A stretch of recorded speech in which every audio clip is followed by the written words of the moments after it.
Mkhulu, uyaphila? Sikhona baba njani? Namhlanje uthe ufuna ukudlulisa isixwayiso. Sithini isixwayiso sakho namhlanje ufuna ukuzoxwayisa ngaso abantu abakuthandayo nabakulandelayo? Sizwe sakithi ngikhungathekile, ngibuhlungu ngama-complaint nangezikhalazo zabantu ezifika left and right usuku nosuku. Abantu bayakhala bathi bangibona ku-Facebook, bangibona ku-TikTok, bangibona kuphi bafaka imali kimi. Nkosi yami, ibuhlungu leyo nto leyo, ingiphatha kabi ngale ndlela yokuthi ngoba mina angihambisani nalento ukuthi ulapha umuntu engakaze afike kuwe. Okay, asiqale la mkhulu. Unalo ni page ku-Facebook?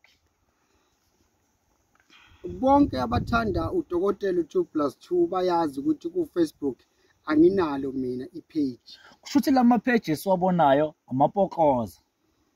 Kunabantu ababalandeli bami bagcine bengilandela kabi-ke noma bangithanda kabi ngokuganga, ngoba ukwenza samuntu lokho, babulala umsebenzi wami, abangithandi labo bantu. Kusho ukuthi lama page o Dr. 2+2 nyanga enkulu awazi Dr. 2+2 Sigadla kwaMhlabalingana uyayiqhelananisa nawo. Angithi nje mina ngiyinyanga yakwamhlaba iyalingana ejozini, angiyona inyanga enkulu.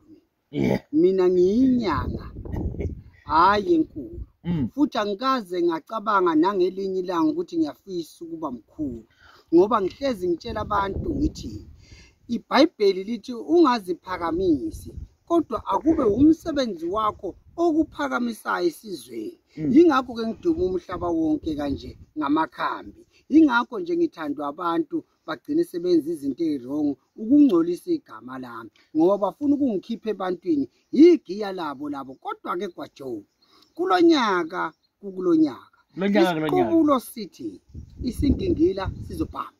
Kunako TikTok mkhulu ukhona yini as ipage lakho 2+2?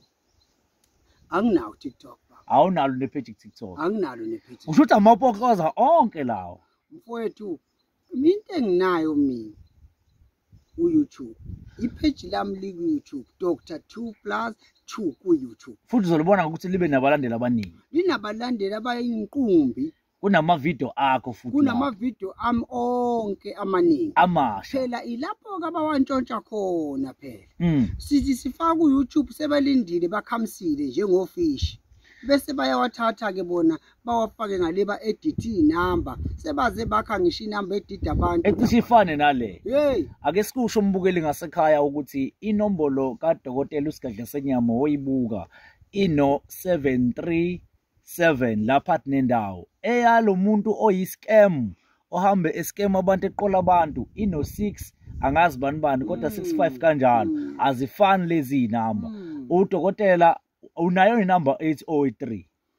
Baba, esizweni sonke inamba yami iyodwa mfowethu, u072 eyomsebenzi. Iyodwa. U060 nawo. Cha. Inamba lezi ekuthiwa ziya WhatsApp, ukukhuluma nabantu ku WhatsApp. Angikaze ngadlala ngisho WhatsApp lokho ngazana. Sicela ke nixwayisele nje nonke eNingizimu Afrika ngamapokoza namafake.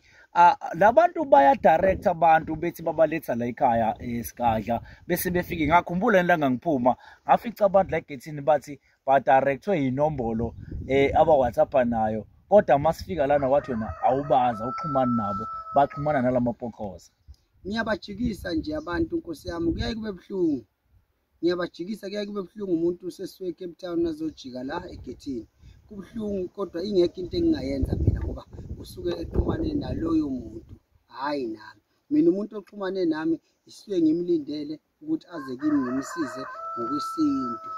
Kusho ukuthi 2+2 umuntu ongayishayeli le nombolo ela ku screen njengamanje, singakuqinisekisa ukuthi uma ungaxhumana ngale number le ela ku screen okuyinombolo yakho, okufuna ukuthi umuntu mayeza la ekhaya exhumane nayo kuyinombolo e072 737 8514. Uma umuntu kungeyona le number le, ukusho ukuthi ukhuluma nomunye umuntu akuwena. Awubheke nje, usuke ekhuluma nomunye umuntu usungakhulumi nami. KwaJoe, ngicabanga ukuthi iAfrika yonke namazwe asayazi ukuthi angikulula ukuthi ukhulume nami efonini. Sigadla. Uma kungelona nje iSunday and Wednesday ngeke ngithole efonini. Kusho ukuthi yini ongathi uyikhulume nami hayi bengiza kuwe ngixhumana na angihlale efonini mina always ngisebenza ngomkhathi ingqondo yami isuka igaya umuthi ukuthi abantu basizakala kanjani ingakho ngithi mina kulonyaka siyawuhlukanisa unyaka sithi isingingila siyabhamba mbukeli ngasekhaya sizohlukanisa inhloko nesixhanti mbukeli siyazi ukuthi uyamthanda 2+2 lapha ku Facebook lama page sikuvezela wona la amapokoza ungaxoxi nomuntu ku inbox bese uxoxa nomkhulu ungaxoxi nomuntu ku WhatsApp bese uxoxa nomkhulu inombolo la ekhaya iyodwa ilevela la ku screen kukhona inamba 062 072 61 kushona le okuyinombolo nayo eno 85 no 14 inamba ye-scam leyo ningayithinti leyo namba i-scam esizenza umkhulu ukuze uqinisekise ukuthi ukhuluma nomkhulu akho mali ozoyifaka ebank akho mali ozoyifaka ephepha akukho into okuthiwa uzothunyelwa zona ngabe yini uzozubona umkhulu qobo lwakhe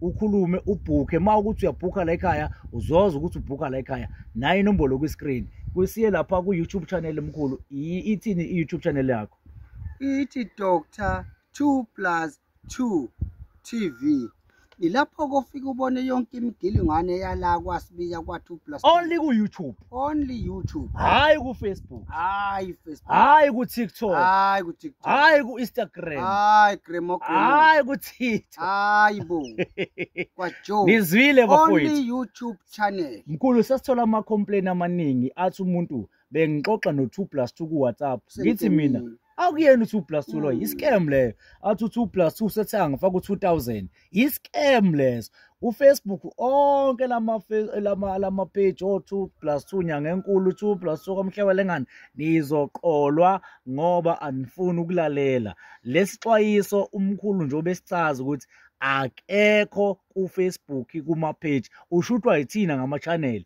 ukuze vele lapho nawe lapha ku YouTube futhi uzokwazi ukubona ipage okuyilona lona linenombolo laphana e072 737 8514 kukhona enye eyaleqola egcina kanjalo kodwa engafani ninothiseke babukeli nali ipage elofficial noma iaccount noma ichannel iYouTube kuphela hayi ku Facebook mkhulu lo muntu ku Facebook usebaqedile abantu mfowethu usebaqedile abantu ubaqedile abantu ngoba lento ibuhlungu ngoba mina angiqoli umuntu eGwajo mkhulu mina ngakhile endaweni yamakhosi emandaweni enduna and awukazi ungizona Gwajo ngithi mina ngisemuva kweNetbank ngilaphela khona ingoba yonke into yami ngihleli lapha phansi kwamakhosi nezinduna ngisiza abantu ngokwelapha futhi akekho umuntu ongathi eqola abantu abuya athi hayi ngitholakala eDanshin njani aphinde futhi athi wozani mina nje ngihleli la ngoba ngiyazi ukuthi la ngiyofela khona nami la siyongibhamela khona isingingile so iyona ndawo le engihleli kuyo mina ukuthi ngisiza abantu baNkulunkulu ngolwesine olwesihlanu umgqibelo kushuthi nina iyikemu noma enihambe niqola abantu egameni lika 2+2 seniyaziwa madoda ngibhlungu ngoba khona nensizwa yakaMakhoba eyenza lento sinibhekile futhi sisiliphenyile ibheshu lenu siyeza kancane akuzukuba mnandi 2+2 uyedwa utholakala ku YouTube mawumbona usukumbona kuma page noma kuma channel asuke anoGwajo noma nabanye abangama channel ayimele hayi ukuthi uye ku page lakhe ku Facebook uthi une page alikho amaqola siyabonga kakhulu mkhulu athina amazongavala ngawe eNingizimu Afrika abantu bakuthanda ivideo yakho la ku Inakho Production sala kushaya u1 million views 2 million manje 2 million abantu bayibukela wena kukhomba ukuthi abantu bakulambele namanje Gwajo ngithi kubo bonke abathandi bakadokotela u2+2 inyanga ekamhlaba yalingane engenkulu asikudebeleni lokho inyanga kodwa ayikho nkulu into ebaluleke ukuthi benkulu engangenza ukuthi ngibe mkhulu ukuthi wena mawufika kimi ufuna usizo ulithole iyona nto engangenza ukuthi ngibe mkhulu kodwa dadewethu nawe siswami nawe bhuti wami kubo bonke abantu abakufisela kubi kubo bonke abantu abakuhlukumezayo sithi siqubulo batshele ukuthi singingila sizoqhubeka sesiphetha 2+2 kulesixwayiso sanamhlanje ikhona yini into ethi wena usendela abantu umuthi ko-PEP noma kuphi la kusendwa khona imithi uyamsendela nomuntu nawe kwaJoe ubuza into yazi ukuthi mina ngimlapha umuntu engabubonanga lobu buso angimlapha umuntu mina engekho phambi kwami phela mina kwaJoe ngaphiwa isiphiwo sokusiza abantu umuntu ngimsiza ngimbona face to face noma buso nobuso sikhulume sibonana uma kunenkomo ayibekayo ayibeke phambi kwami phansi silapha 2+2 kokugcina inamba yakho yase-ofisi ewu-072 737 8514 kuthiwa ikibanjwa umuntu wesifazane ngabe ofisini lakho ukhona yini umuntu wesifazane oyi-ansayo leyo phone leyo-ke ma ukuthi kuyenzeka i-answer umuntu wesifazane kuyenzeka i-answer umuntu wesilisa sitshele ukuthi kuyenzeka ma ukuthi kuney'nsuku ey'thile ofonelwa ngazo sitshele ukuthi iziphi lezo nsuku lezo-ke bese usho ney'khathi ofoneleka ngazo.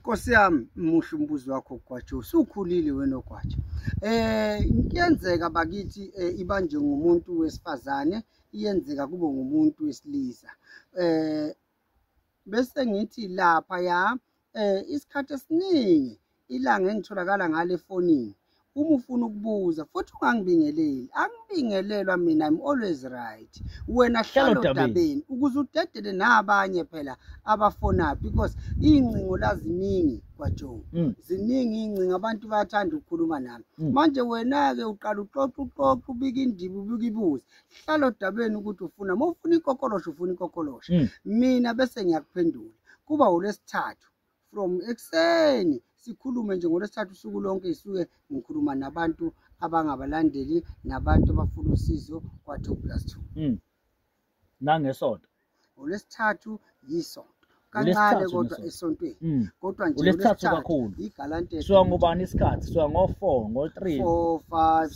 6 1 kwaJoe Sikhathi senyama safela amazolo indaba zabantu zakhuluma khuluphoyisa amaqosha imfeneko lokwembodla umthakathi weindaba senizwileke isixwayiso esidlulisa namhlanje yekane ukuhambe niqoleka khulu siyabonga.